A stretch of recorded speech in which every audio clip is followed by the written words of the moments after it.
Hello students. Till now we have discussed the qualitative aspects of electrolytic cell. So today we are going to start quantitative aspect of electrolytic cell. Quantitative aspect of electrolytic cell.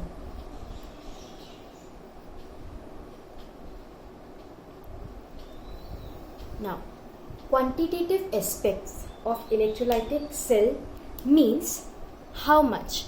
আমরা কোয়ালিটেটিভে কি পড়েছিলাম যে কে কে গিয়ে reduce হয় বা কে গিয়ে oxidise হয়। এখানে আমরা পড়ব যে আমরা যে প্রোডাক্ট পেলাম, মানে অক্সিডেশন প্রোডাক্ট পেলাম, রিডাকশন প্রোডাক্ট পেলাম ক্যাথোড আর অ্যানোডে, এটা ফর্ম তো কোথায় হচ্ছে, আমরা যে কে কোথায় হচ্ছে এটা আমরা কোয়ালিটেটিভ অ্যাসপেক্ট দিয়ে বুঝে গেছি। এখন কোয়ান্টিটেটিভ অ্যাসপেক্ট দিয়ে আমরা কি বুঝবো যে কতটুক ফর্ম হয়, ঠিক আছে, আর কতটুক এই হাউ মাচটা কোয়ান্টিটি কি কি দিয়ে বোঝা যায়, ওয়েট, ভলিউম, মোলস, ঠিক আছে, এগুলো হলো গিয়ে সাম অফ দ্য কোয়ান্টিটেটিভ অ্যাসপেক্টস। মানে আমি ওয়েট বের করব, ভলিউম বের করব, নাম্বার অফ মোলস বের করব, ঠিক আছে। তো এখন সবচেয়ে আগে আমি কি দিয়ে স্টার্ট করব, দেখো আমি ডাইরেক্টও লিখিয়ে দিতে পারতাম, কিন্তু আমি একবার দেখাবো যে জিনিসটা কীরকম হয়, ঠিক আছে। তার জন্য আমি লিখছি 4 জন 1 মোল ইলেকট্রন। দেখো কি বলা হয়েছে, 1 মোল ইলেকট্রনে কতটুক চার্জ থাকে, ঠিক আছে, একটা মোল ইলেকট্রনে কতটুক চার্জ থাকে এটা আমরা দেখো বের করতে পারবো। তো সবচেয়ে প্রথম দেখো 4 জন 1 ইলেকট্রন, একটা ইলেকট্রনে কত চার্জ থাকে এটা আমরা সবাই জানি, কত থাকে 1.6 × 10⁻⁻19 কুলাম। এটা হলো, আচ্ছা ঠিক আছে, আরেকটা জিনিস হলো গিয়ে এটার আগে মাইনাস থাকে, তাই তো, মাইনাস থাকে, কিন্তু আমি এখানে শুধু ম্যাগনিচিউডটা নিচ্ছি, শুধু ম্যাগনিচিউডটা আমি নিচ্ছি, ঠিক আছে। তো 4 জন 1 ইলেকট্রন হলো এত, তাই না। তো এখন দেখো আমার কি বের করতে লাগে, একটা ইলেকট্রন না, আমার 1 মোল লাগে। 1 মোল ইলেকট্রন নিয়ে কতটুক চার্জ থাকে। তো দেখো 1 মোল মানে কি, ইন 1 মোল আমি লিখবো ইন 1 মোল কি থাকবে, কি দিয়ে মাল্টিপ্লাই করব আমি, অ্যাভোগাড্রো নাম্বার, এনএ দিয়ে।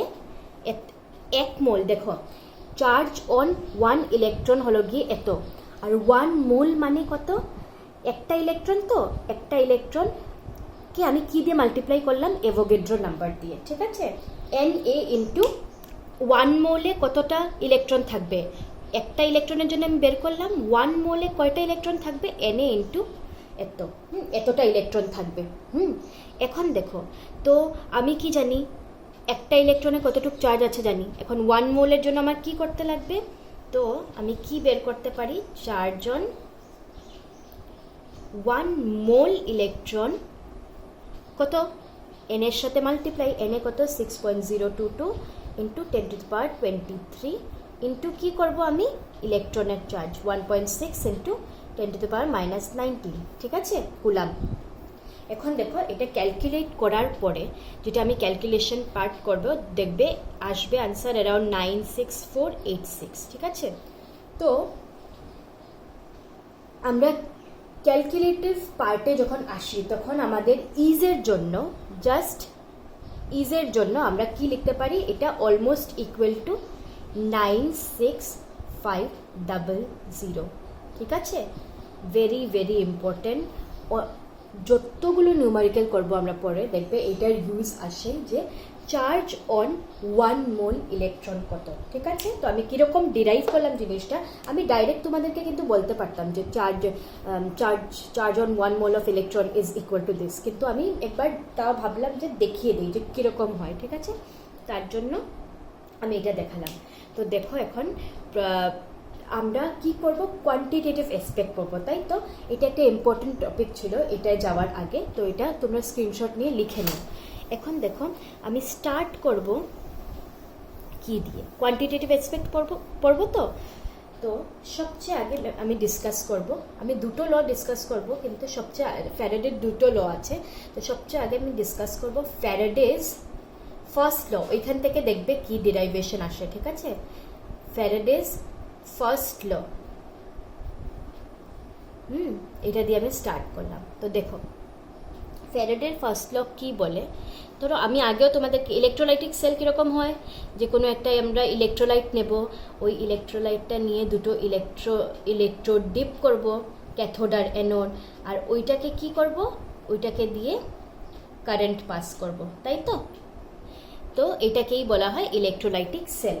তো দেখো ফ্যারাডে কি বলেছে, ফ্যারাডের ফার্স্ট ল এটাই বলে যে ওয়েট অফ ইলেকট্রোড, এই ইলেকট্রোডের যে ওয়েটটা, এটা একটা কোয়ান্টিটেটিভ অ্যাসপেক্ট, তো তাই আমি বলছি wait of electrode is directly proportional to কি,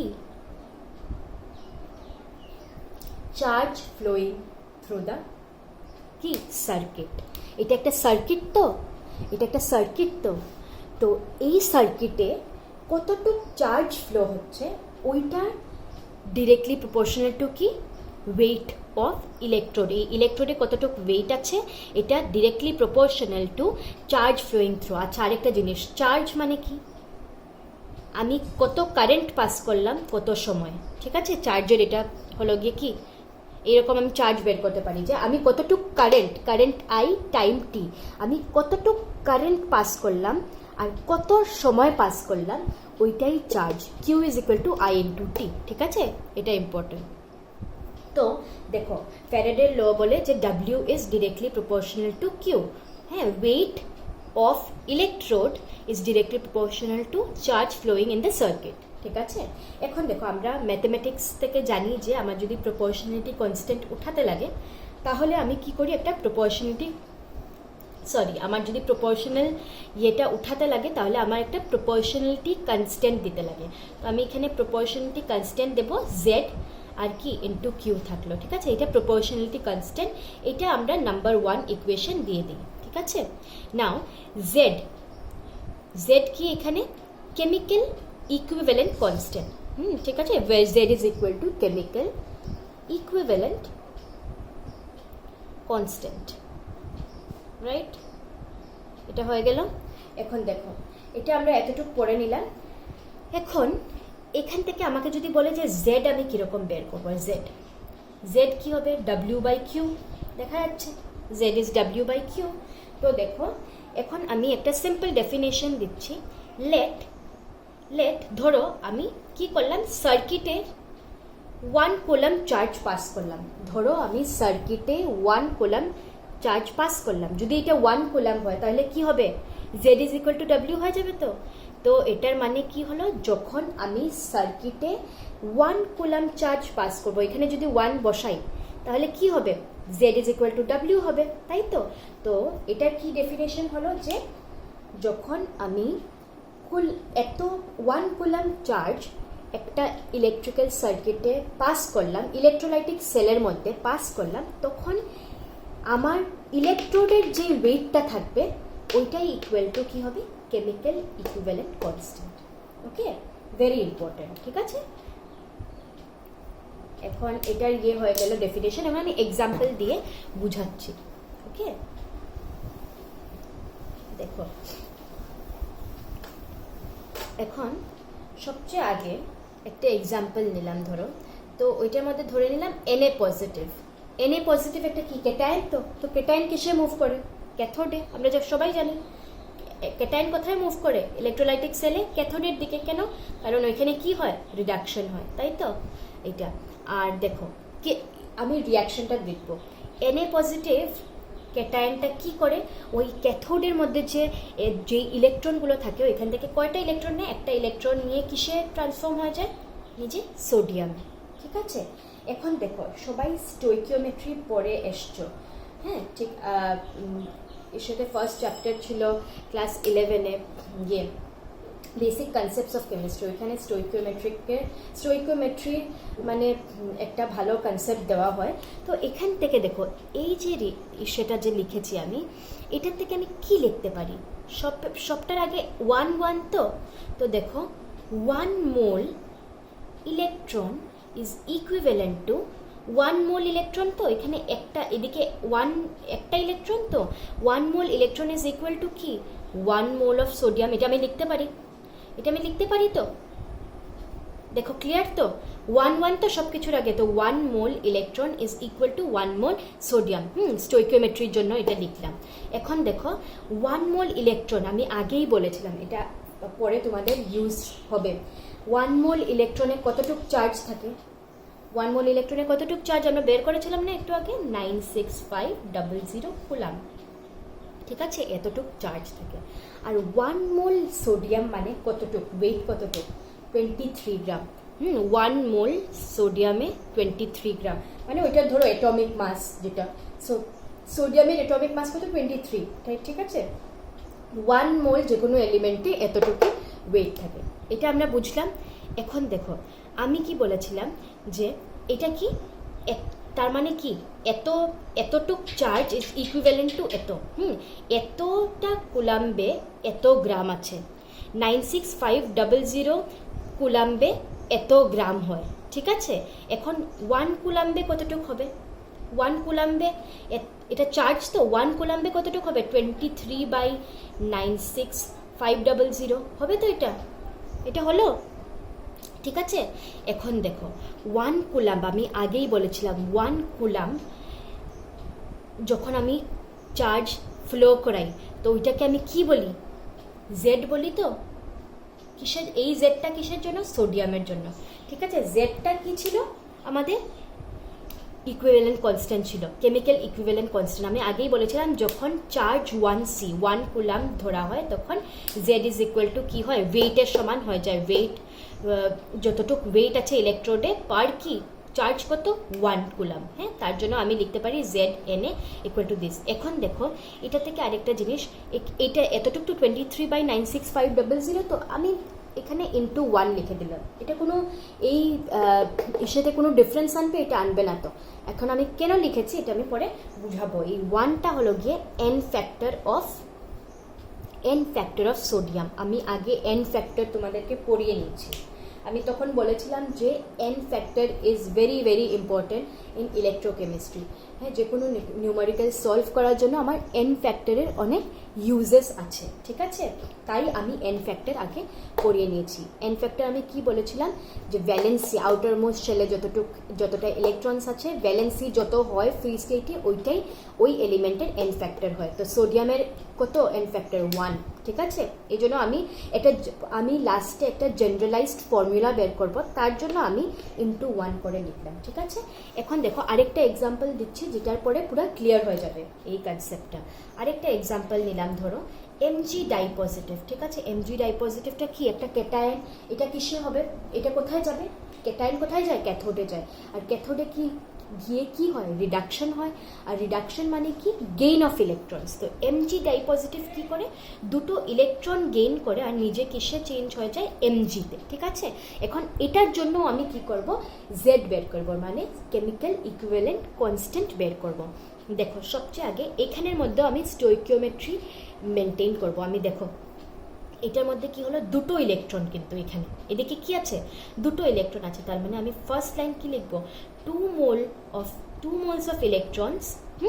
আর এদিকে ইকুইভ্যালেন্ট টু কি, 1 মোল অফ ম্যাগনেসিয়াম, তাই তো, 1 মোল অফ ম্যাগনেসিয়াম। তো এখন দেখো এইটা 2 মোল, এখন 1 মোল ইলেকট্রনে কতটুক চার্জ থাকে, 96500। এখন 2 মোলে কতটুক চার্জ থাকবে, 2 × 96500, ক্লিয়ার। এখন এদিকে 1 মোল ম্যাগনেসিয়াম হলো গিয়ে, ম্যাগনেসিয়ামের কত অ্যাটমিক মাস যদি আমরা দেখি তাহলে কত, 24 গ্রাম। তো দেখো এত কুলাম্বে এত গ্রাম, তো 1 কুলাম্বে কতটুক হবে, 24/96500 × 2। এখন ক্লিয়ার হলো। আমি ইন্টু 1 কেন লিখেছিলাম এখানে, কারণ ফর্মুলাটা বোঝার জন্য। ইন্টু 2টা কি, এন ফ্যাক্টর অফ কি, ম্যাগনেসিয়াম।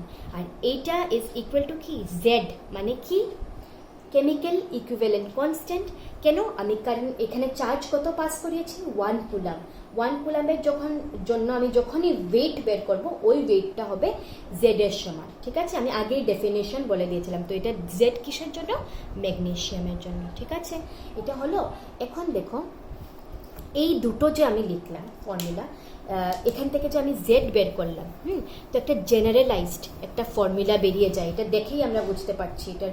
তো দেখো জেড এর ফর্মুলা কি, আমি এখানে লিখে দিচ্ছি। হ্যাঁ, জেড ইজ ইকুয়াল টু, এখানে আমি জেড যে বের করলাম, জেড আমি কীরকম বের করলাম?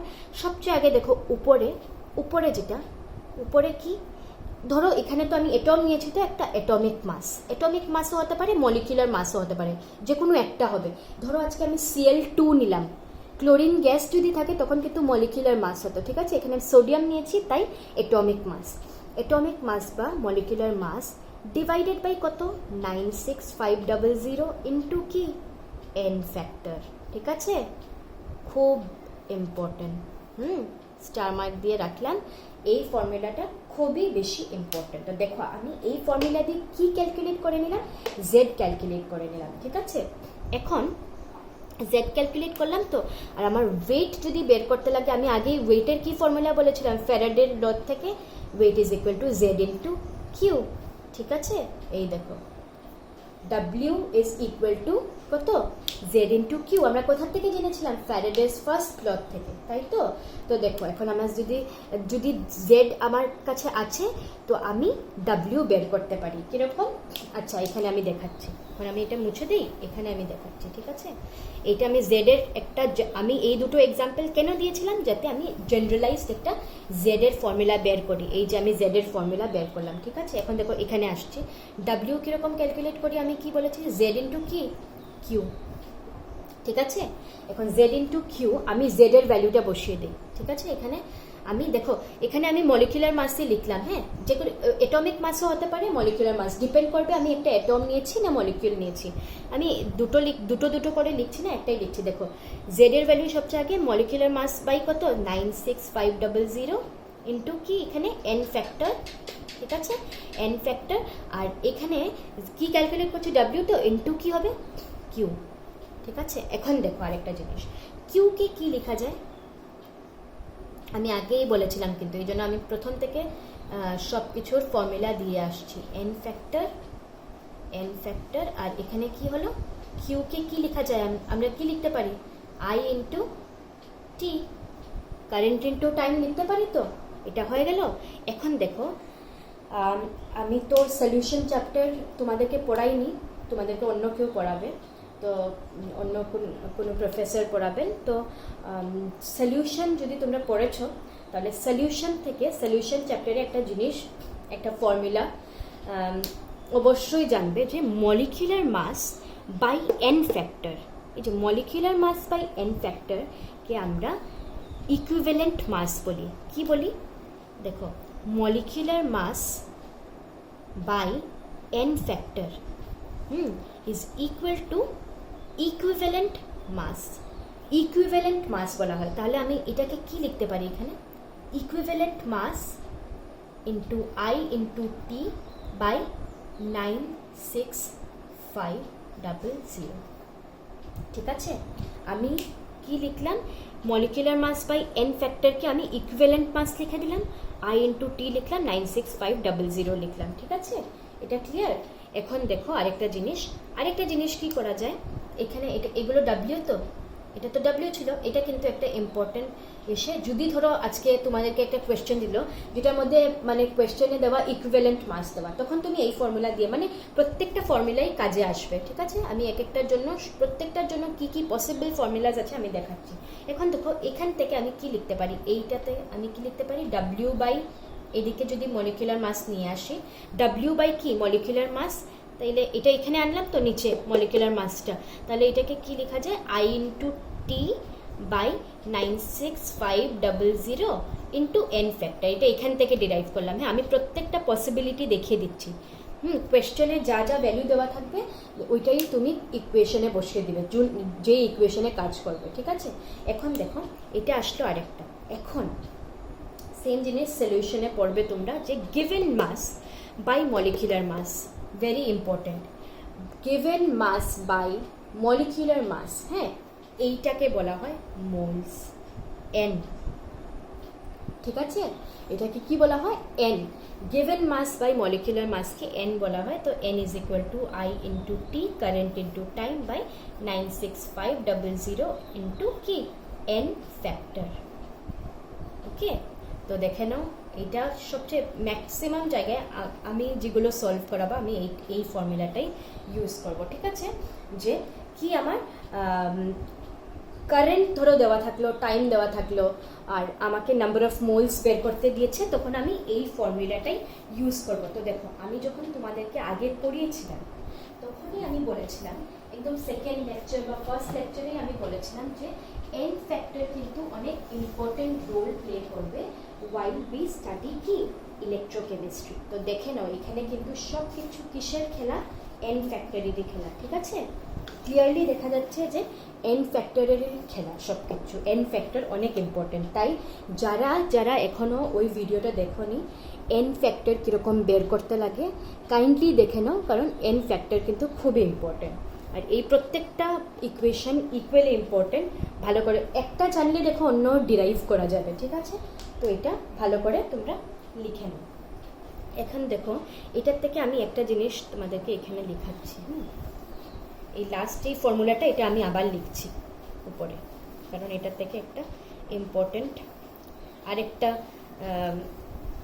জিনিস বেরোবে যেটা অনেকই ইম্পর্টেন্ট, ঠিক আছে।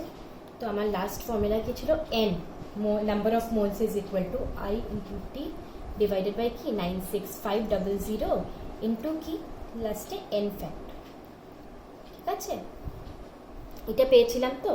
তো দেখো এখন একটা কথা, এটার থেকে ক্লিয়ারলি কি দেখা যাচ্ছে, এন ইজ কি inversely proportional two N factor, দেখা যাচ্ছে তো। এন কি ইনভার্সলি প্রপোর্শনাল টু, তো এটা আমি লিখলাম। এখন দেখো, আমার ইলেকট্রোলাইটিক সেলে কি থাকে, ক্যাথোড থাকে, অ্যানোড থাকে, হ্যাঁ, ঠিক আছে। তো ধরো আমি এজিউম করলাম যে ধরো আমি এনসি মানে কি, মোলস অফ ক্যাথোড, আমি এত মোলস অফ ক্যাথোড নিলাম, এত মোলস অফ ক্যাথোড নিলাম, আর এন এ হলো গিয়ে মোলস অফ অ্যানোড। একটা ইলেকট্রোলাইটিক সেলে আমি এত মোলস অফ ক্যাথোড নিলাম আর এত মোলস অফ অ্যানোড নিলাম, আর তাদের এন ফ্যাক্টর, ক্যাথোডের এন ফ্যাক্টর ধরে নাও এনএফসি, আর অ্যানোডের কি এনএসি। এটা ধরো তাদের কি মোল, এন ফ্যাক্টর, এটা হলো গিয়ে মোলস অফ ক্যাথোড, এটা মোলস অফ অ্যানোড, আর এটা হলো গিয়ে N factor in case of cathode আর N factor in case of anode. দেখো এখন এইটা কি, এনসি, তো দেখো এনসি ইজ কি ইনভার্সলি প্রপোর্শনাল টু কি এনএফসি, তাই তো। আর এদিকে কি এন এ হলো গিয়ে এন এ, যেটা এন এ যদি বলি, এন এ হবে কি ইনভার্সলি প্রপোর্শনাল টু কি এন এফ কি এ, এটা জানি তো আমরা।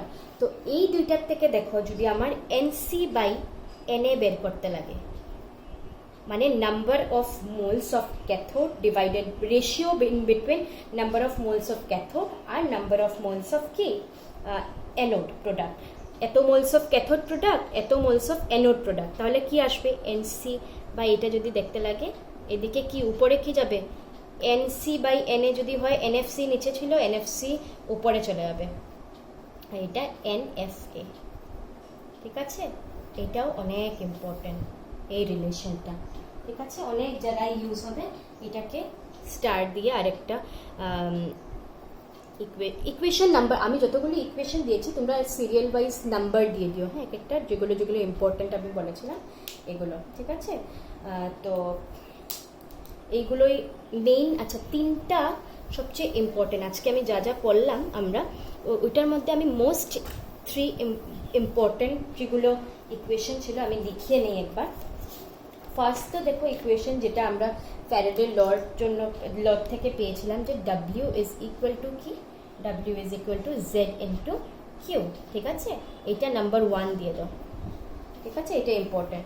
ওয়েট ইজ ইকুয়াল টু, যেটা কেমিক্যাল, যেটা ইসে কনস্ট্যান্ট, ইকুইভ্যালেন্ট কনস্ট্যান্ট ইন্টু কি charge flowing through the circuit. এটা তো একটা ইম্পর্টেন্ট ইস্যু। আর নেক্সট ইম্পর্টেন্ট হলো কি এন, যেটা নাম্বার অফ মোলস আমি ক্যালকুলেট করেছিলাম চার্জ ইন্টু টাইম দিয়ে 96500 ইন্টু কি এন ফ্যাক্টর, এটাও খুব ইম্পর্টেন্ট এন ফ্যাক্টর। এটা ধরো সেকেন্ড ইকুয়েশন দিয়ে দাও।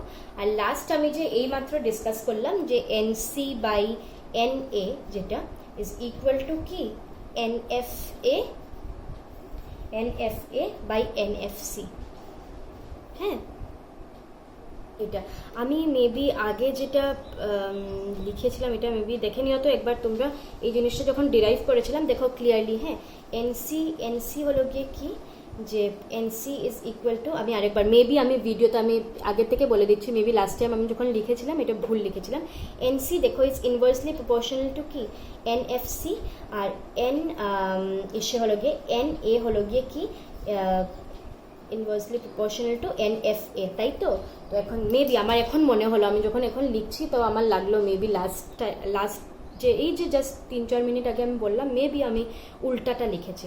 তো দেখো এনসি বাই এন এ যদি আমার করতে হয় তাহলে আমি কি করব, যে 1 বাই এনএফসি এখানে ইন্টু ডিভাইডেড বাই, তো আসলে ডিভাইডেড বাই কি 1 বাই এনএফএ। তো এটা কি হবে, এটা উপরে চলে যাবে এনএফএ বাই এনএফসি। একবার দেখে নিও জাস্ট, আমার মনে হলো যে আমার মেবি উল্টাটা লিখেছি আমি, তাই বলে দিলাম। তো this is NC by N is equal to NFA by NFC. ঠিক আছে, ক্লিয়ার? এই হলো গিয়ে 3টা ইকুয়েশন। তো আজকের জন্য এতটুকুই থাকুক, নেক্সট ক্লাসে আমরা অন্য একটা টপিক ডিসকাস করবো। তো আজকে আমরা কি পড়লাম, মেনলি আজকে আমরা পড়লাম ওয়েট, নাম্বার অফ মোলস, কিরকম আর এগুলো কি কোয়ান্টিটেটিভ অ্যাসপেক্টস। ঠিক আছে, এতদিন আমরা কোয়ালিটেটিভ অ্যাসপেক্টস ডিসকাস করছিলাম, এখন আমরা কোয়ান্টিটেটিভ অ্যাসপেক্ট পড়লাম। ঠিক আছে, তো ফর টুডে আজকের জন্য ঠিক আছে, এতটুকুই থাকুক। আর আমি নেক্সট ক্লাসে 2-3টে হোমওয়ার্ক দিব, তো আমাকে ওইটা তোমরা করে দেখিও। ঠিক আছে, থ্যাংক ইউ।